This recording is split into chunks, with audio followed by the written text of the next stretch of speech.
Chapter 99. July Johnson proposed to Clara in the first week of the new year.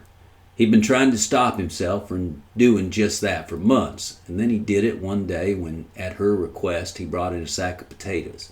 It had been very cold and potatoes were frozen. Clara wanted them in the warm kitchen to thaw. His son Martin was crawling on the floor when he came in, and Clara was stirring batter for one of the cakes she couldn't live without. As soon as he sat the frozen potatoes on the table, he did it. "Would you ever marry me?" was the way he put it, and immediately felt a terrible fool for having uttered the words. In the months he had worked for her, their relations had been unchanged, and he supposed she would think him drunk or out of his head for raising such a thought. Instead, Clara did a thing that amazed him. She stuck a finger in the sweet cake batter and held her hand out to him as if he were just supposed to eat the glob of uncooked cake right off her finger. "Have a taste, July," she said. "I think I've overdone the cinnamon." July decided she must not have heard his question. He wondered if she were merely trying to be polite. Though he knew he should have been glad she hadn't heard it, he felt ready to say it again and was about to when Claire stopped him with a look. "You don't have to repeat yourself," she said. "I heard you. Do you want to give me an opinion on the cinnamon or not?" July felt awkward and embarrassed. He hadn't meant to ask such a question just then, and yet the question would be asked. He didn't know what to do about the cake batter, but he didn't feel it proper just to lean over and eat it off her finger. He reached out and took as much of it as he could on one of his own fingers before sampling it. "Tastes fine," he said, but Clara looked annoyed or scornful or somehow displeased. He could never tell what her looks meant. All he registered was how uncomfortable they made him. "I don't think you're much of a judge of sweets," Clara said. Heat in her tone, but a coldness in her gray eyes. She ate the rest of the batter off her own finger and went back to stirring the cake. A minute later, Lorena walked into the room and picked up the baby. July was hoping she would take the baby out of the kitchen, but instead she sat down at the table and began to sing to him. Then, to make matters worse, both girls came in and began to make over the baby too. Martin was laughing and trying to grab a spoon away from one of the girls. Clara looked at July again, and the look made him feel a fool. He didn't get an answer to his question and soon had to go back to doing his chores. That night he wondered if he ought to leave. He could not stay around Clara without nursing hopes, and yet he could not detect no sign that she cared about him. Sometimes he thought she did, but when he thought it over, he always concluded that he had just been imagining things. Her remarks to him generally had stinging quality, but he would often not realize that he'd been stung until after she had left the scene. Working together in the lots, which they did whenever the weather was decent, she often lectured him on his behavior with horses. She didn't feel he paid close attention to them. July was at a loss to know how anyone could pay close attention to a horse when she was around, and yet the more his eyes turned to her, the worse he did with the horses, and the more disgusted she grew. His eyes would turn to her, though. She had taken to wearing her husband's old coat and overshoes, both much too big for her. She wouldn't wear gloves. She claimed the horses didn't like it, and her large bony hands often got so cold she'd have to stick them under the coat for a few minutes to warm them. She wore a variety of caps that she had ordered from somewhere. Apparently she liked caps as much as she liked cake. Her favorite one was an old army cap Cholo had picked up on the plains somewhere. Sometimes Clara would tie a wool scarf over it to keep her ears warm, but usually the scarf came untied in the course of working with the horses, so that when they walked back up for the meal, her hair was usually spilling over the collar of the big coat. Yet July couldn't stop his eyes from feasting on her. He thought she was wonderfully beautiful, so beautiful that merely to walk with her from the lots to the house when she was in a good mood was enough to make him give up for another month at the thought of leaving. He told himself that just being able to work with her was enough, and yet it wasn't, which is why the question finally forced itself out. He was miserable all night, for she hadn't answered the question, but he had spoken the words and revealed what he wanted. He supposed she would think worse of him than she already did once she thought it over. It was 3 days before they were alone again. Some soldiers needing horses showed up, and Clara asked them to spend the night. Then Martin got a bad cough and developed a high fever. Cholo was sent to bring the doctor. Clara spent most of the day sitting with the baby, who coughed with every breath. She tried every remedy she knew with no effect. Martin couldn't sleep for coughing. July went into the sick room from time to time, feeling awkward and helpless. The boy was his child, and yet he didn't know what to do. He felt in the way. Clara sat in a straight chair holding the child. He asked in the morning if there was anything special she wanted him to do, and she shook her head. The child's sickness had driven out all other concerns. When July came back that evening, Clara was still sitting. Martin was too weak by then to cough very hard, but his breath was a rasp and his fever still high. Clara was impassive, rocking the baby's cradle, but not looking at him. "I guess the doctor will be getting here soon," July said uncertainly. "The doctor might have been gone in the other direction," Clara said. "This will be over before he gets here. He'll have had the ride for nothing." "You mean the baby's dying?" July asked. "I mean he'll either die or get well before the doctor comes," Clara said, standing up. "I've done all I can. The rest is up to Martin." Clara looked at him, and then to his shock walked over, put her head against his chest. She put her arms around him and held tightly. It was so surprising that July almost lost his balance. He put his arms around her to steady himself. Clara didn't raise her head for what seemed like minutes. He could feel her body trembling and could smell her hair. Then she stepped back from him as abruptly as she had come to him, though she caught one of his hands and held it for a moment. Her cheeks were wet with tears. "I hate it when a child is sick," she said. "I loathe it. I get too scared. It's like..." She stopped a minute to wipe the tears off her cheeks. "It's like there's something that doesn't want me to get a boy raised," Clara said, her voice cracking. July lay awake all night, remembering how it felt to have her take his hand. Her fingers had twined for a moment in his before she let go. It had seemed that she needed him, else she wouldn't have squeezed so. It made him so excited that he couldn't sleep. Yet when he went back upstairs in the morning and stepped into the sick room, Clara was distant. Though it was a fine sunny day and the baby's fever was down, his breath still rattled, but he was asleep.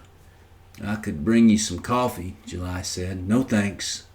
I know my way to the kitchen well enough," she said, standing up. This time she neither hugged him nor took his hand. She walked past him without a look. All he could do was follow her downstairs. Lorena and the girls had already made breakfast, and Cholo came in to eat. July didn't feel hungry. The fact that Clara was displeased took his appetite away. He tried to think why she might be displeased, but could come up with no reasons. He sat numbly through breakfast and went out the door feeling that it would be hard to get his mind on work. He needed to repair the wheel of a big wagon which had cracked somehow. Before he could even get the wheel off, he saw Clara coming toward the tool shed. Though it was sunny, it was also very cold. Her breath made little clouds. July was afraid the baby might have taken a turn for the worse, but that was not it. Clara was very angry. "You'd do better to talk to me when I'm mad," she said with no preamble. There were points of red in her cheeks. "I'm no talker, I guess," July said. "You're not much of anything, but you could be," she said. "I know you're smart because Martin is, and he didn't get it from your poor wife. But a fence post is more useful generally than you are." July took it as a criticism of his work, which he felt he had done scrupulously. "I've nearly got this wheel fixed," he said. "July, I'm not talking about chores," she said. "I'm talking about me. I sat there all night in that room with your baby. Where were you?" July had been thinking that he probably should have offered to sit with her. Of course, now it was too late. He wanted to explain that he was too shy just to come into a room where she was, particularly a bedroom, unless she asked him. Even coming into a kitchen, if she was alone, was not something he did casually. But he didn't know how to explain all the cautions she prompted in him. "I wish now I had," he said. Clara's eyes were flashing. "I told you how sickness frightens me," she said. "The only times I've ever wished I could die is when I've had to sit and watch a child suffer." She was twisting one hand in the other. July, seeing that she was shivering, took off his coat and held it out to her, but Clara ignored the offer. "I sit there alone," she said. "I don't want the girls to be there because I don't want them to get death too much in their minds. I sit there and I think I'm alone and I can't help this child. If it was to die, I can't stop it. I can love it until I bleed, and I won't stop it. I hope it won't die. I hope it can grow up and have its time. I know how I'll feel if it does die. How long it'll take me to care if I draw a breath. Much less about cooking and the girls and all the things you have to do if you're alive." Clara paused. In the lots of sorrel stallion whinnied. He was her favorite, but this day she appeared not to hear him. "I know if I lose one more child I'll never care again," she said. "I won't. Nothing will make any difference to me again if I lose one more. It'll ruin me, and that'll ruin my girls. I'll never buy another horse or cook another meal or take another man. I'll starve, or else I'll go crazy and welcome it. Or I'll kill the doctor for not coming, or you for not sitting with me, or something if you want to marry me. Why didn't you come and sit?" July realized then he had managed to do a terrible thing, though all he had done was go to his room in the ordinary way. It startled him to hear Clara say she could kill him over such a thing as that, but he knew from her look that she wasn't just talk. "Would you ever marry me?" he asked. "You never said." "No, and I'm not about to say now," Clara said. "Ask me in a year." "Why in a year?" "Because you deserve to suffer for a year," Clara said. "I suffered a year's worth last night, and I guess you were lying at your ease dreaming of our wedding night." July had no reply. He had never known a woman who spoke so boldly. He looked at her through the fog of then breath, wishing she would at least take the coat. The cold made goosebumps on her wrists. "I thought you were a sheriff once," she said. The stallion whinnied again, and still watching July, waved at the horse. He had the eyes of a sweet but bewildered boy and the body of a sturdy man. She wanted the sturdiness close to her, but was irritated by the bewilderment. "Oh, I was a sheriff," he said. "Didn't you ever give orders then?" she said. "Well, I told Roscoe when to clean the jail," July said. "It ain't much, but it's more than we hear from you around here," Clara said. "Try telling me when to clean something, just for practice, once in a while. At least I get to hear a sound out of your throat." Again she refused the coat, though it was clear to him that she was in a somewhat better temper. She went over and rubbed the stallion's neck for 10 minutes before going back to the house. Then the other man, Dish Boggett, had to come, bringing the news that Augustus McRae was dead. He had picked his way along the Platte River in January blizzard. Both his horses were exhausted, but Dish himself seemed no worse for wear. He treated blizzards as a matter-of-fact occurrence. It seemed to July that Clara took an instant liking to Dish Boggett, and he couldn't help feeling resentful, although he soon perceived that Dish had come to court Lorena, not Clara. Lorena had hardly spoken since she learned that Gus was dead. Clara immediately offered Dish a job. It was a hard winter, and they were always behind. The colts would start coming soon, and they would be farther behind, so of course it was only sensible to hire another man, but July hated it. He'd grown used to working with Clara and Cholo and had a hard time adjusting to Dish. Part of it was that Dish was twice as competent with horses as he was himself, and everyone immediately recognized Dish's value. Clara was soon asking Dish to do things with the horses that she had once let July do. July was more and more left with the kind of chores that a boy could handle. To make matters worse, Dish Boggett was standoffish and made no attempt to make friends with him. Dish knew many card games, and he could even play charades, so he was a great hit with the girls. Many a night through the long winter, July sat against a wall feeling left out, while Clara, Dish, and the girls played games at the big kitchen table. Dish tried every way he could to draw Lorena into some of the games, but the most Lorena would do was sit in the room. She sat silently, not watching, while July sat just as silently. He could not help but wish that Dish Boggett had got lost in Wyoming or had somehow gone to Texas. Hardly a day passed without him seeing what he thought were signs that Clara was taken with the man. Sooner or later, when Dish gave up on Lorena, he would be bound to notice. July felt helpless. There was nothing he could do about it. Sometimes he sat near Lorena, feeling that he had more in common with her than anyone else at the ranch. She loved a dead man, he a woman who had hardly noticed him. But whatever they had in common didn't cause Lorena to so much as look his way. Lorena looked more beautiful than ever, but it was a grave beauty since news of the death had come. Only the young girl, Betsy, who loved Lorena completely, could occasionally bring a spark of life to her eyes. If Betsy was ill, Lorena nursed her tirelessly, taking her into her own bed and singing to her.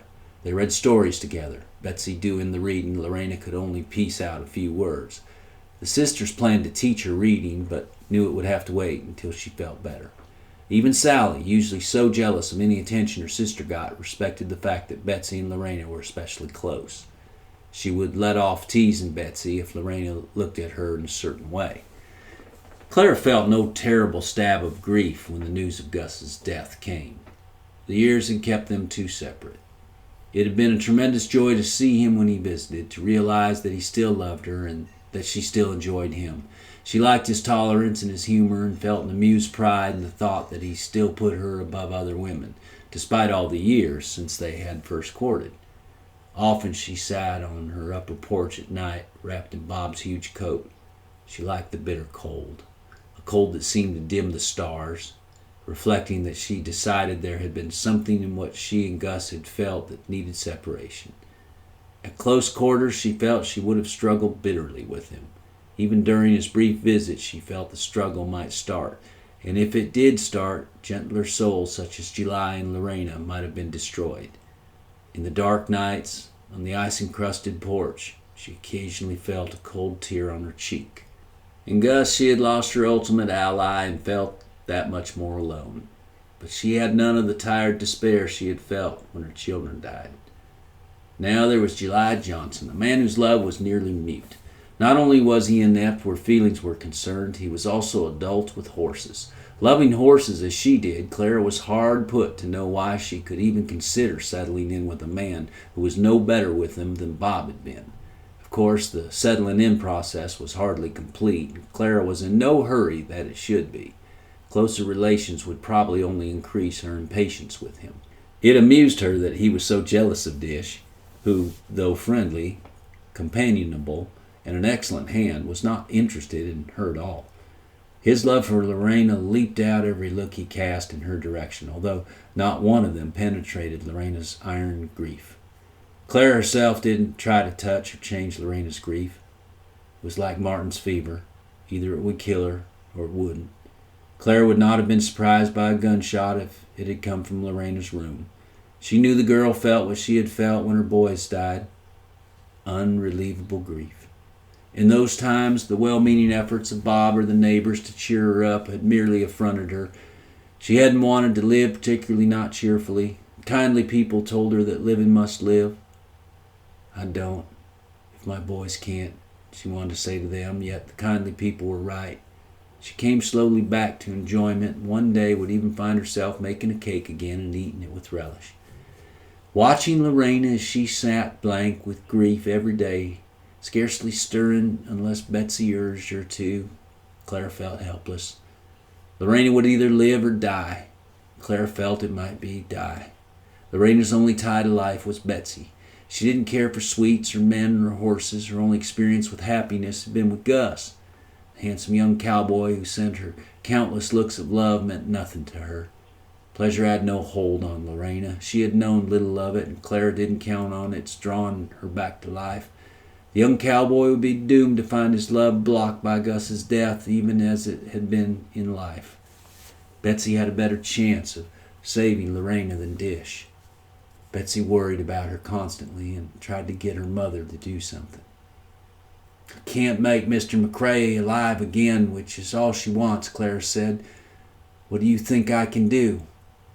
Make her not so sad, Betsy pleaded. Nobody can do that, Clara said. I can't even make you not so sad when you're sad. Yet one day she did try. She came upon Laurie standing in the hall, her hair uncombed. She had the look of a beaten dog.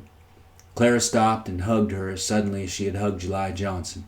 In him, her hug had stirred a fever of hope, and Lorena had stirred nothing. I guess you wish you'd gone with him, Clara said. Would have given you a little more time. Lorena looked surprised. It was the one thing she'd been thinking since the news came. I should have, she said. No, Clara said. You would have had a little more time, I grant you. But now you'd be stuck in Montana with a bunch of men who don't care that you loved Gus. They'd want you to love them. Dish wants it so much that he rode to you through the blizzards."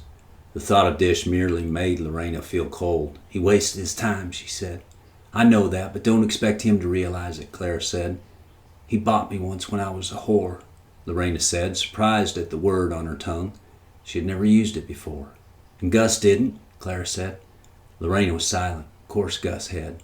She wondered if Clara would ask her to leave, knowing what she had been. "Dish loved you and took the only way he had to get your attention," Clara said. "He didn't get my attention," Lorena said. "He didn't get anything." "And Gus did the same and got everything," Clara said. "Gus was lucky, and Dish isn't." "I ain't either," Lorena said. Clara offered no advice. A few days later, when she was sewing, Lorena came and stood in front of her. She looked no better. "Why did you ask me to stay when it was you Gus loved?" she asked.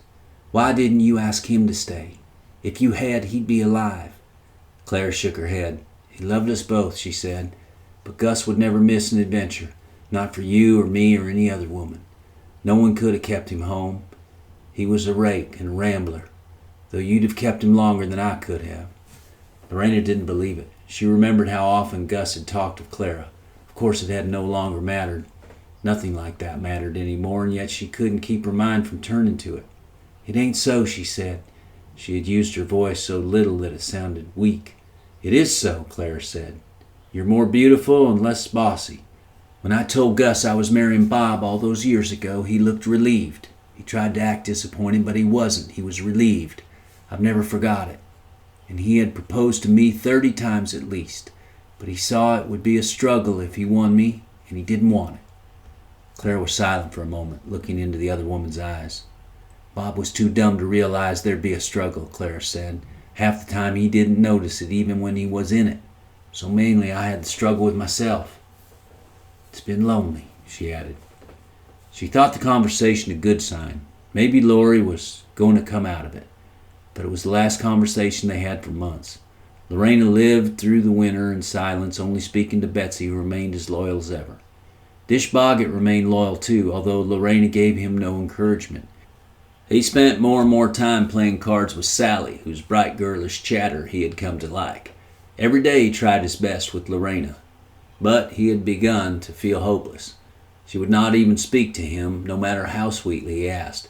She met everything he said with silence, the same silence she had in Lonesome Dove, only deeper.